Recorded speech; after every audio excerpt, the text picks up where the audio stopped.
Fala, meu aluno número 1. Tudo bem com você? Tudo beleza? Vamos para a nossa aula de número 16. O tema da aula de hoje é biotecnologia. De uns anos para cá, vem aumentando a incidência de questões envolvendo noções sobre biotecnologia. A biotecnologia é uma área da ciência, uma área do conhecimento humano extremamente vasta. A biotecnologia, ela apresenta inúmeras ramificações. Na tela do seu computador, você consegue ver algumas das aplicações, algumas das ramificações da biotecnologia. Observe aqui, ó, o uso de micro-organismos na agricultura, produção de vacinas, melhoramento genético de animais e plantas, clonagem, produção de clones, indivíduos geneticamente idênticos, transformação genética, produção de fármacos, novos medicamentos, novas drogas, fermentações industriais para a produção de bebidas alcoólicas, por exemplo, produção de pães, controle biológico de pragas, cultura de tecidos e células. São algumas das aplicações da biotecnologia. O primeiro tema de biotecnologia que nós vamos estudar é a técnica do PCR, essa técnica laboratorial, denominada técnica do PCR, foi desenvolvida por esse pesquisador americano, Kary Mullis, que infelizmente morreu no ano passado. A descoberta dessa técnica do PCR valeu para ele o Prêmio Nobel de Bioquímica há alguns anos atrás. A técnica do PCR é conhecida por esse nome, por essa sigla, que significa reação em cadeia da polimerase. As letrinhas estão trocadas por causa do inglês. Reação em cadeia da polimerase. O objetivo da técnica do PCR é amplificar um determinado gene. Você tem um gene sobre o qual você tem interesse. Porém, a amostra que você tem desse gene é muito pequenininha. E para que os seus estudos sejam mais conclusivos, mais significativos, você tem que amplificar essa amostra. Amplificar significa tornar ampla, tornar maior. Então, você aplica a técnica do PCR, amplifica aquela amostra de material genético que você tem e os resultados dos seus estudos serão bem mais significativos. Observe aqui, ó, pela técnica do PCR, você tem um gene de interesse e você amplifica esse gene. A partir de uma cópia, você produz duas. A partir de duas, você produz 4, e depois 8, e depois 16, 32, 64, e assim sucessivamente. Você vai aumentando exponencialmente a quantidade de material genético que você possui. Beleza? Amplificação de um determinado gene. Trata-se de uma técnica laboratorial, você não faz em casa.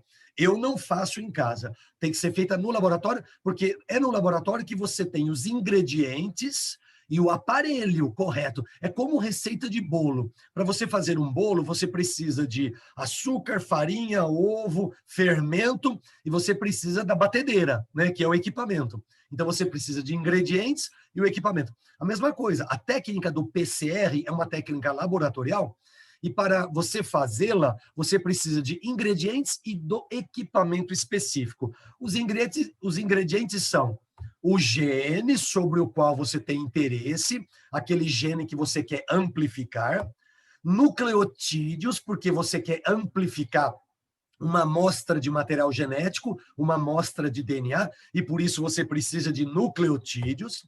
Você precisa de uma enzima chamada taqui-DNA polimerase. Você precisa de DNA primer, que são os DNAs primers, eles se encaixam na amostra de DNA que você quer amplificar, e a partir desse encaixe, a enzima taqui-DNA polimerase atua.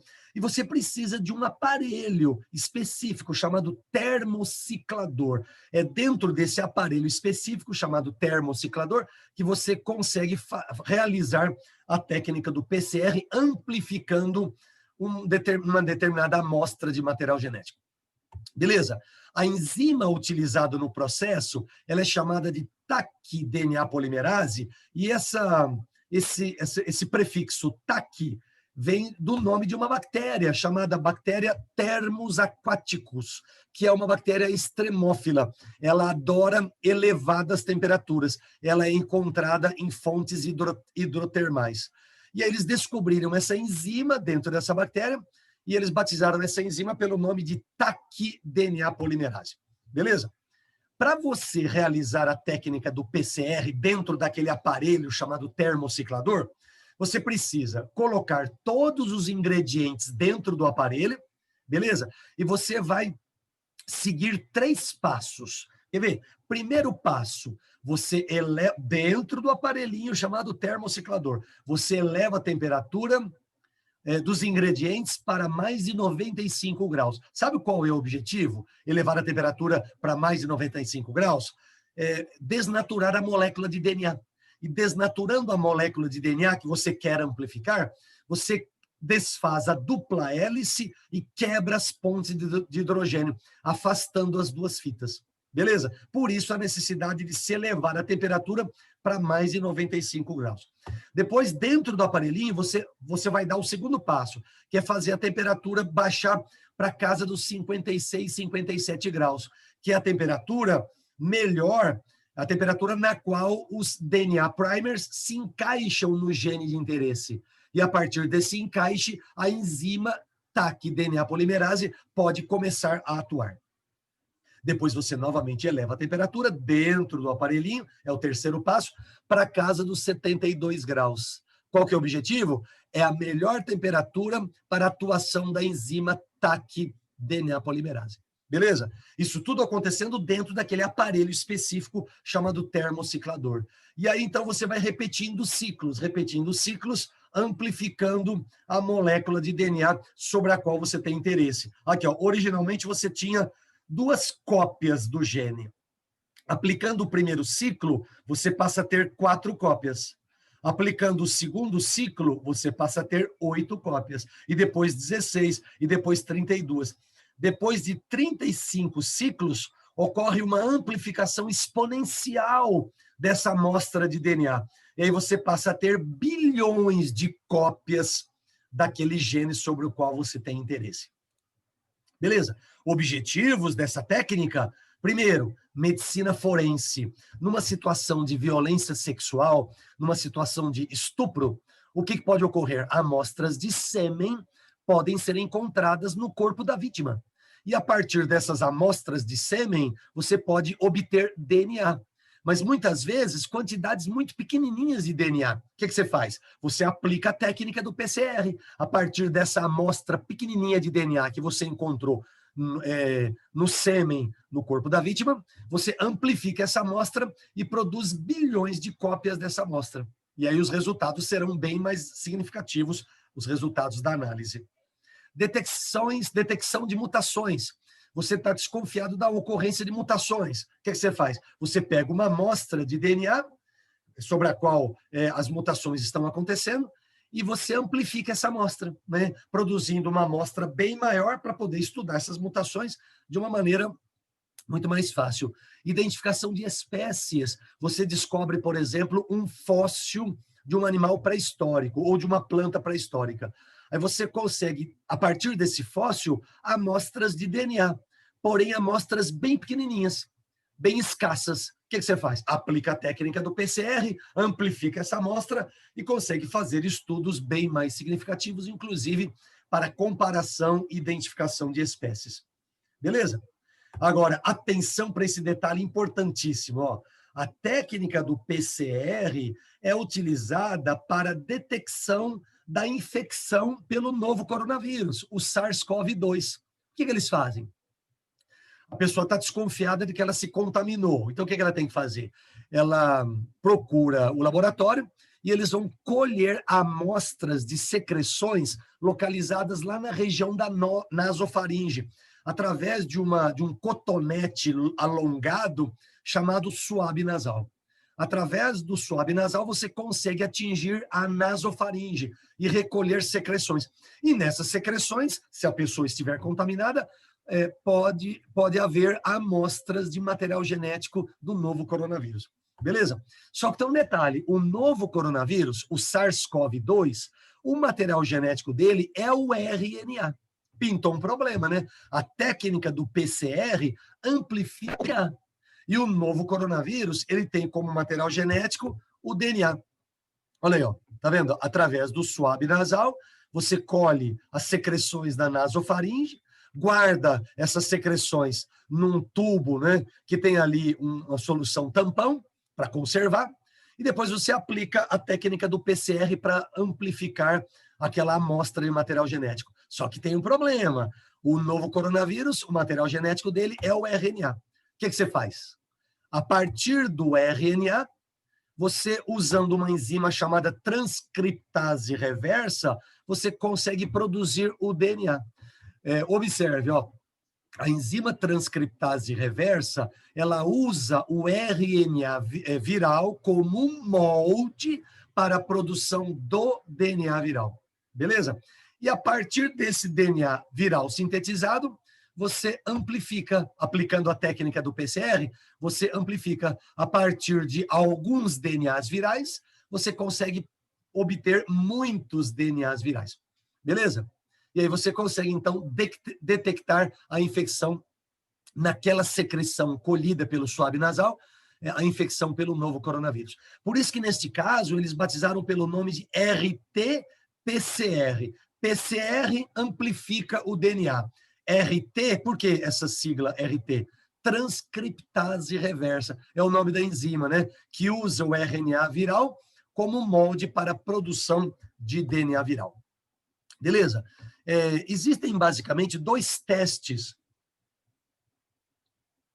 para detecção da infecção pelo novo coronavírus. O teste sorológico e o teste molecular, que é o teste do RT-PCR, considerado padrão ouro. Observe o seguinte, ó, no dia número 1, vamos considerar o dia número 1, o dia em que a pessoa se contaminou, entendeu? A pessoa se contaminou hoje pelo novo coronavírus, então hoje é o dia número 1. Se essa pessoa fizer o PCR no dia número 1, o dia da infecção, o PCR vai dar negativo.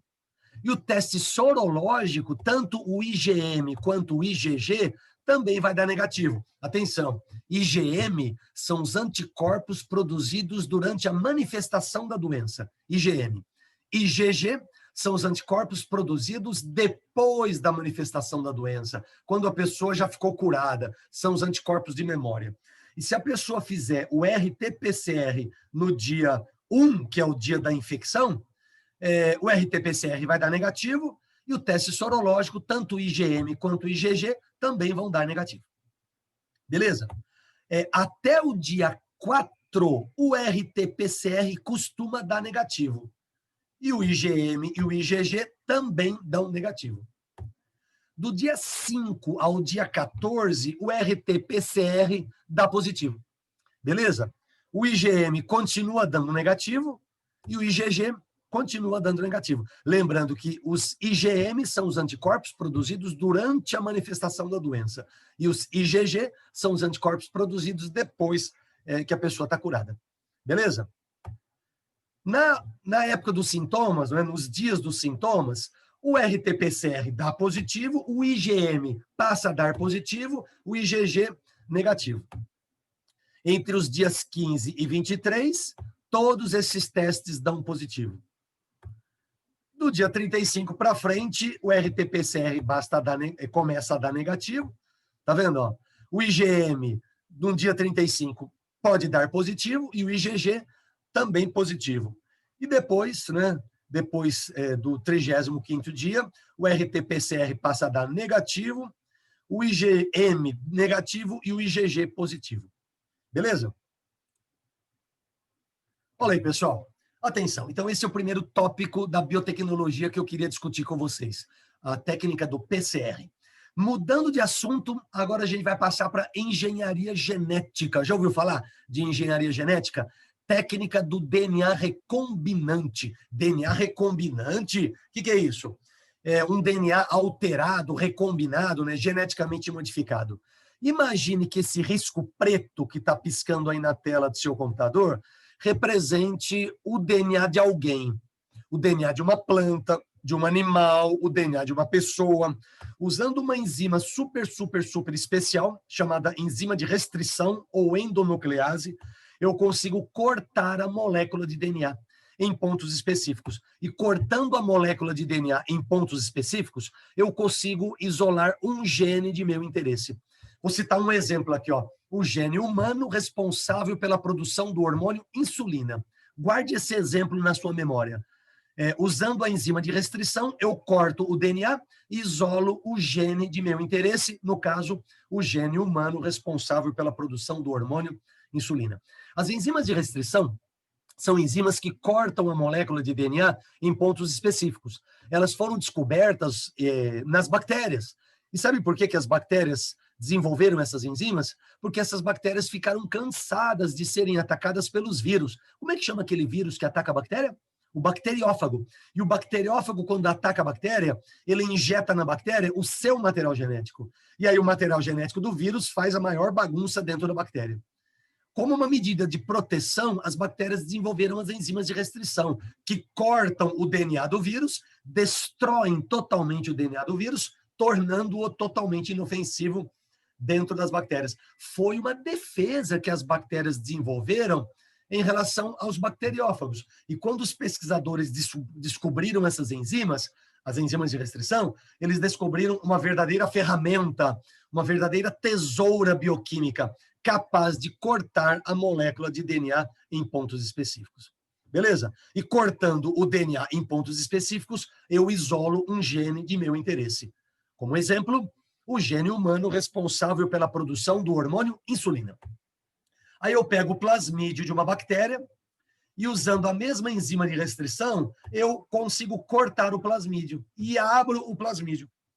E usando uma outra enzima chamada DNA ligase, eu incorporo o gene de meu interesse, o gene humano responsável pela produção do hormônio insulina, eu incorporo esse gene no DNA plasmidial, no plasmídio da bactéria, gerando o chamado DNA recombinante. O que eu faço com esse DNA recombinante? Eu introduzo na bactéria, Escherichia coli, a principal bactéria utilizada na engenharia genética. Observe aqui, ó, o DNA recombinante inserido na bactéria, carregando o gene de nosso interesse. E a bactéria vai sofrer bipartições, e ao sofrer bipartições, ela vai passar para as filhas aquela alteração genética. Depois de uma semana, de um mês, eu vou ter no laboratório trilhões e trilhões de bactérias alteradas geneticamente, todas elas produzindo em grande quantidade o hormônio insulina, que é utilizado para o tratamento de pessoas diabéticas insulino-dependentes. Você sabia que antigamente as pessoas diabéticas insulino-dependentes, elas eram tratadas com insulina de porco? Sabia disso? Eles usavam insulina de porco para tratar as pessoas diabéticas insulino-dependentes. Hoje não mais. Hoje pessoas diabéticas insulino-dependentes são tratadas com insulina humana, produzida a partir de técnicas de engenharia genética. DNA recombinante. Beleza? As enzimas de restrição, elas cortam a molécula de DNA em pontos específicos, chamados palíndromos genéticos. Que é isso? Palíndromos genéticos. São pedacinhos bem pequenininhos da molécula de DNA que apresentam sequências complementares invertidas. Observe, ó, esse pedacinho de DNA que eu estou desenhando, ó. GAA-TTC. Olha a sequência complementar. GAA-TTC. É um palíndromo genético. É um pedacinho pequenininho da molécula de DNA que apresenta sequências complementares invertidas. E é sobre os palíndromos genéticos que as enzimas de restrição atuam. Beleza? Elas cortam a molécula de DNA em pontos específicos. Ô, gente, já que eu estou falando sobre as enzimas de restrição, todo mundo já ouviu falar alguma coisa a respeito do exame do DNA, né? Vamos imaginar que você vá se submeter ao exame do DNA. Eu vá me submeter ao exame do DNA. Que materiais biológicos eles podem retirar do nosso corpo para fazer o exame do DNA? Eles podem utilizar secreções, como, por exemplo, saliva, sêmen. Podem também utilizar fio de cabelo, pelo. O que mais? Amostras de pele, de ossos, sangue. Né? Vamos imaginar que eu vá me submeter ao exame do DNA. Aí eles retiram um pouquinho do meu sangue e eles isolam qual elemento figurado? Glóbulos vermelhos? Não. Por quê? porque os nossos glóbulos vermelhos, as nossas hemácias, são células anucleadas e, portanto, não têm DNA. Plaquetas também não, porque as plaquetas são fragmentos de células. Então, o que sobra? Os glóbulos brancos, né? Eles retiram um pouquinho do meu sangue e isolam os glóbulos brancos, os leucócitos. E a partir dos leucócitos, eles conseguem extrair o DNA. O que eles fazem com esse DNA extraído do interior dos glóbulos brancos? Usando as enzimas de restrição, eles conseguem cortar a molécula de DNA. Eles picotam o meu DNA em milhões de pedacinhos. Pedaços pequenininhos, pedaços médios, pedaços grandes, pedaços muito grandes, né? O meu DNA, ele é picotado em milhões de pedaços por ação das enzimas de restrição. E esses pedacinhos são colocados em cima de uma placa de gel. Observe aqui, ó, no centro da tela do seu computador, uma placa de gel, tá vendo? Uma placa de gelatina ligada na energia elétrica, uma placa de gel ligada na tomada. E, portanto, com polo negativo e polo positivo. Os pedacinhos de DNA obtidos a partir da ação das enzimas de restrição, eles têm carga negativa. E, por causa disso, eles são colocados no polo negativo da placa de gel. Ora, se os pedacinhos de DNA têm carga negativa e eles são colocados no polo negativo da placa de gel, haverá naquele local uma repulsão. E aí esses pedacinhos de DNA, eles vão migrar ao longo da placa de gel. Beleza? Pedaços menores migram mais, pedaços maiores migram menos, produzindo na placa de gel um padrão de faixas que vai ser a sua identidade genética, vai ser a minha identidade genética. Beleza? Esse padrão de faixas é o DNA fingerprint, né? A impressão digital genética do indivíduo. Se fizer o meu DNA e o seu, vai dar diferente, incompatível. Se fizer o seu DNA e o do seu pai, vai dar uma compatibilidade incrível. Como é que chama esse exame? Como é que chama? Eletroforese. E sabe por que ele chama eletroforese? Eletro porque a placa de gel está ligada na energia elétrica. Beleza? Eletro. Forese significa deslocamento. Deslocamento do quê? Dos pedacinhos de DNA. Eles se deslocam ao longo da placa de gel. Pedaços pequenininhos migram mais. Pedaços maiores migram menos. Isso produz na placa de gel esse padrão de faixas que vai ser a identidade genética do indivíduo. Beleza? Olha aí, eletroforese. E aí você já fez questão de vestibular que analisa essa situação. Quer ver? Faça comigo, ó. Ele coloca os pedaços de DNA da criança, da mãe da criança, do suposto pai 1, do suposto pai 2. Beleza? O que você faz nessa situação? Você compara inicialmente o DNA da criança com a mãe. É assim que você faz. Compare inicialmente o DNA da criança com a mãe. Depois você pensa no pai. Observe aqui, ó. Olha esse primeiro pedacinho de DNA da criança. A mãe possui igualzinho, né? Então veio da mãe. Olha esse segundo pedacinho de DNA da criança. A mãe possui igualzinho, né? Então veio da mãe.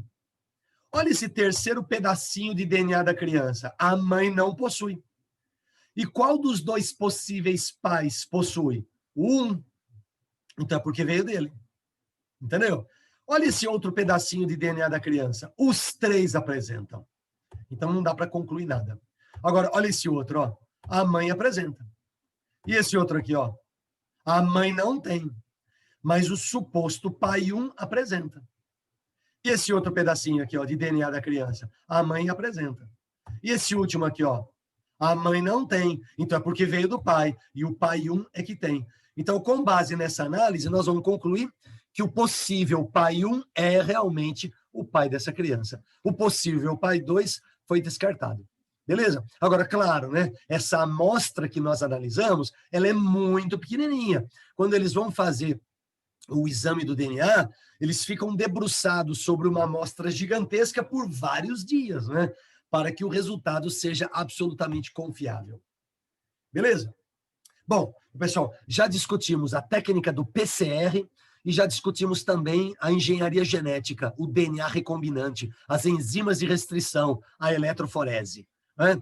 Agora nós vamos passar para um outro tema da biotecnologia, que é a clonagem, a produção de clones. O que são clones? Indivíduos geneticamente idênticos.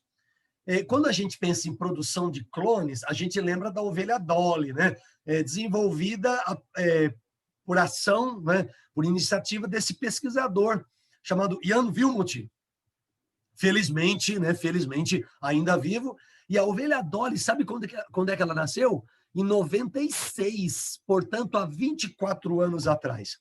Olha a técnica utilizada pelo pesquisador para desenvolvimento da ovelha Dolly.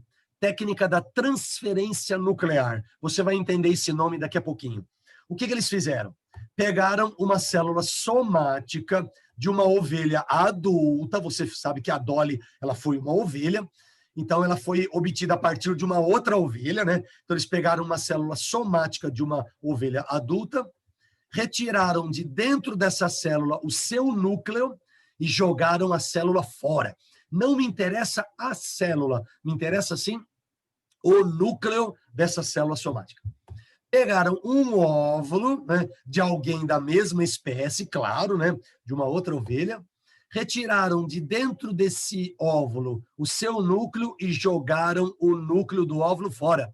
Não me interessa o núcleo do óvulo, me interessa apenas o óvulo. E depois eles deram um jeito de promover a fusão desses dois. Entendeu? Ô, gente, desses dois quem? Desses dois quem? Do óvulo, de onde foi retirado o núcleo e descartado, com o núcleo da célula somática, a célula que foi descartada e apenas o seu núcleo foi aproveitado no experimento, gerando assim um zigoto. Por que zigoto? Porque pensa comigo, olha para mim aqui, ó. Eles pegaram um óvulo, retiraram de dentro do óvulo o núcleo haploide dele e jogaram fora, descartaram. E colocaram ali dentro um núcleo diploide, um núcleo de uma célula somática. Por isso transformaram esse óvulo num zigoto. Esse zigoto foi induzido a se multiplicar, originando um embriãozinho. E esse embriãozinho, ele foi implantado no útero, afinal de contas trata-se de um mamífero, né? Uma ovelha é um mamífero, a maioria dos mamíferos precisa de um útero para o filhotinho poder se desenvolver. E esse embriãozinho, então, foi implantado no útero de uma fêmea para ele poder se desenvolver. Vamos dar nomes aos indivíduos, ó. O indivíduo número 1, ó, tá piscando aí na tela do seu computador, ó. O indivíduo número 1 é o indivíduo que emprestou a célula somática, de onde o núcleo foi retirado e aproveitado no experimento. O indivíduo número 2 foi o indivíduo que emprestou o óvulo, cujo núcleo foi retirado e descartado. O indivíduo número 3 é o embriãozinho. E o número 4 emprestou o útero para esse embriãozinho se desenvolver. Deixa eu fazer uma pergunta para você. Dentre esses números, quem é a ovelha Dolly? O número 3. Dolly é o indivíduo número 3. Beleza. Pergunto para você, Dolly é um clone do indivíduo 4? Não. Por quê? Porque o indivíduo 4 apenas emprestou o útero para Dolly se desenvolver. Beleza? Barriga de aluguel. Dolly, número 3, é um clone do 2? Não. Por quê? Porque o 2 apenas emprestou o óvulo, de onde o núcleo foi retirado e descartado. Dolly, número 3, é um clone do indivíduo número 1. Por quê? Porque o indivíduo número 1 foi o indivíduo que emprestou a célula somática, de onde o núcleo foi retirado e aproveitado no experimento. Beleza? Agora, presta atenção nisso que apareceu na tela do seu computador.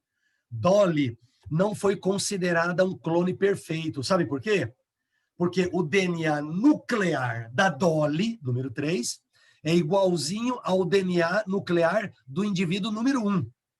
Mas o DNA mitocondrial... Ô, gente, conta para mim, mitocôndria tem o próprio DNA? Tem. E o DNA mitocondrial vem da onde? Da mãe, né? O DNA mitocondrial tem origem materna. Ele vem a partir do óvulo. Então, pensa comigo, ó, a ovelha Dolly, número 3, o DNA nuclear dela é idêntico ao DNA nuclear do 1. Porém, o DNA mitocondrial da ovelha Dolly, número 3, é igualzinho ao DNA mitocondrial do indivíduo 2, porque, afinal de contas, foi o indivíduo número 2 que emprestou o óvulo cujo núcleo foi descartado e esse óvulo foi aproveitado no experimento. Por isso que a ovelha Dolly não foi considerada um clone perfeito. Beleza? E aqui nessa tela você tem um resumo da experiência. Aliás, pessoal, me conta, como é que chama a técnica desenvolvida pelo pesquisador?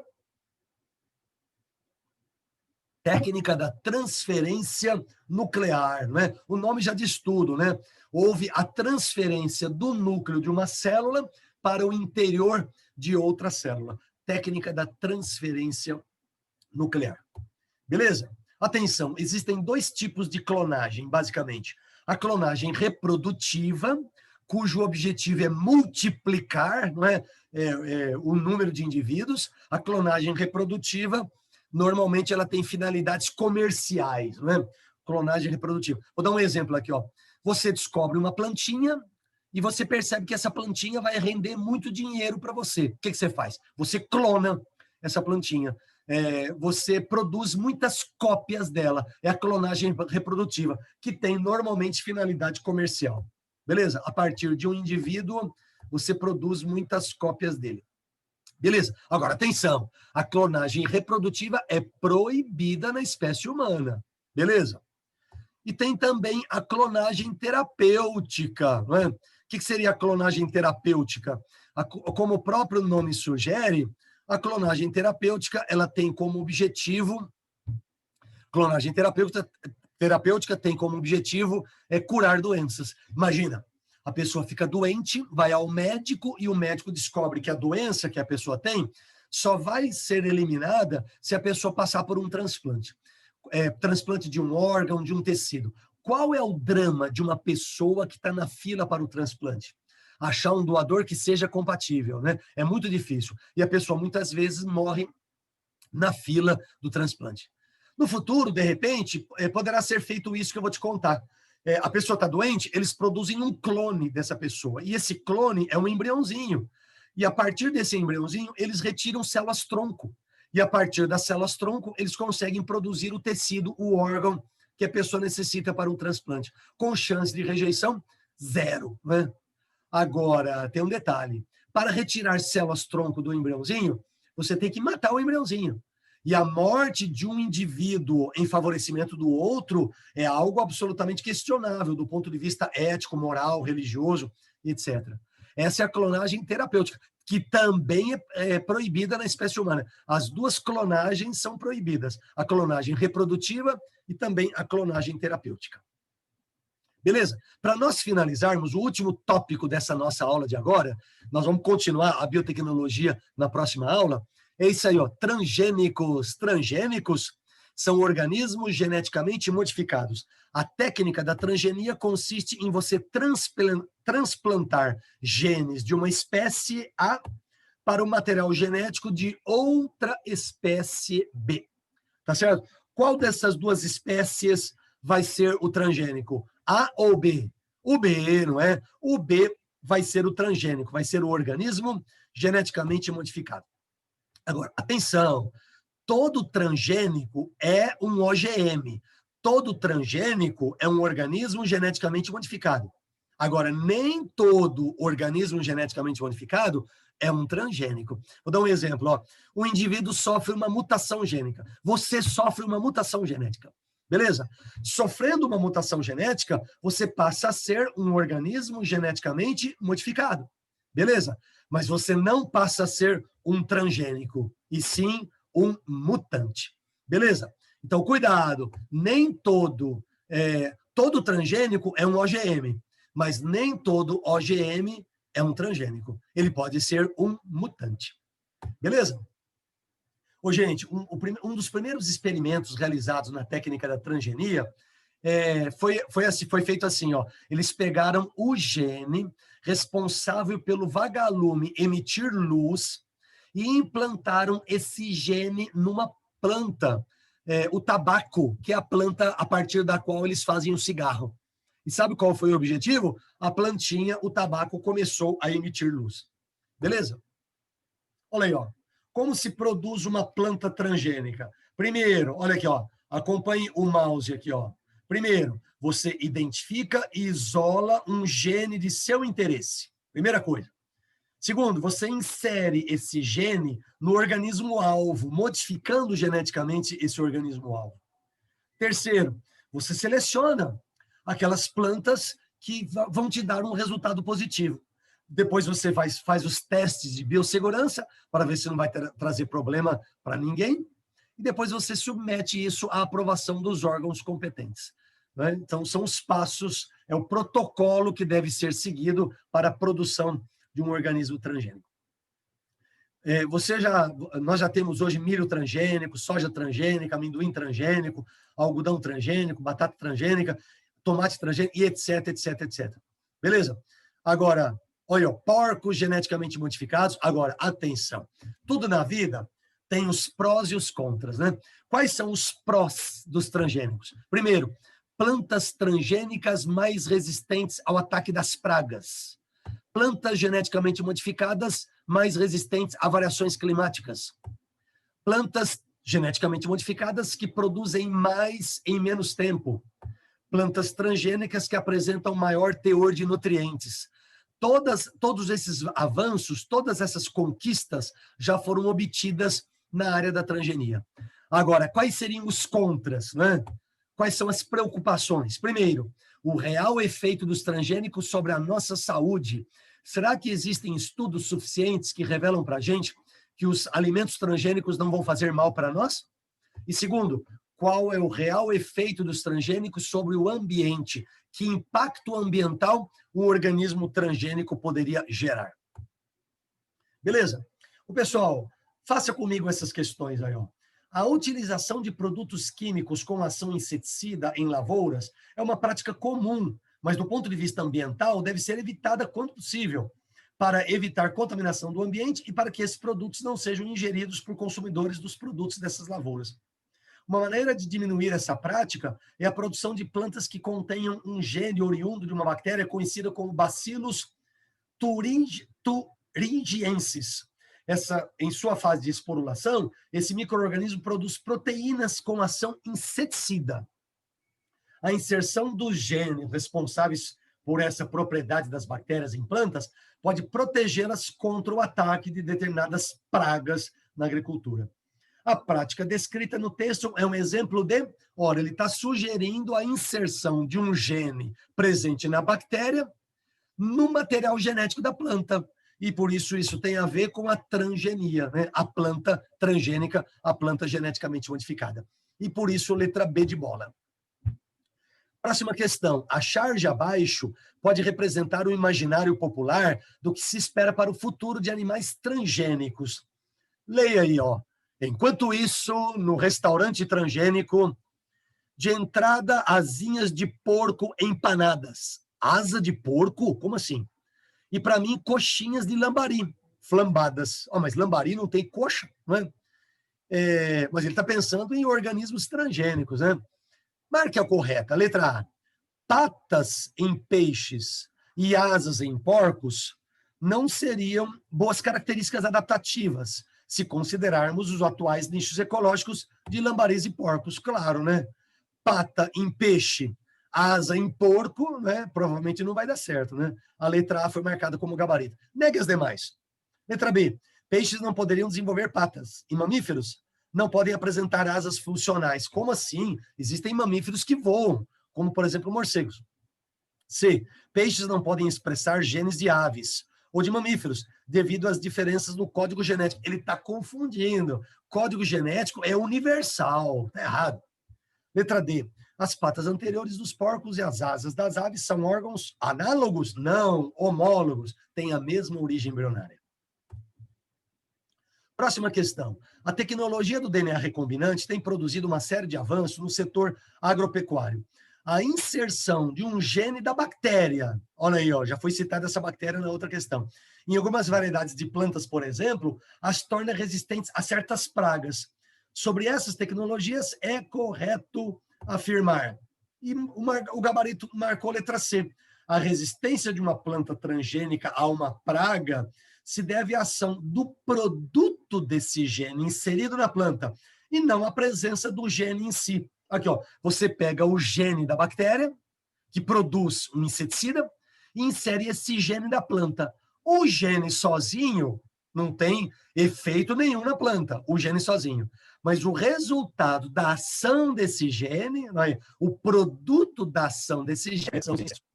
Beleza? Ô, pessoal, eu espero que você tenha, né, aproveitado bastante essa aula de biotecnologia.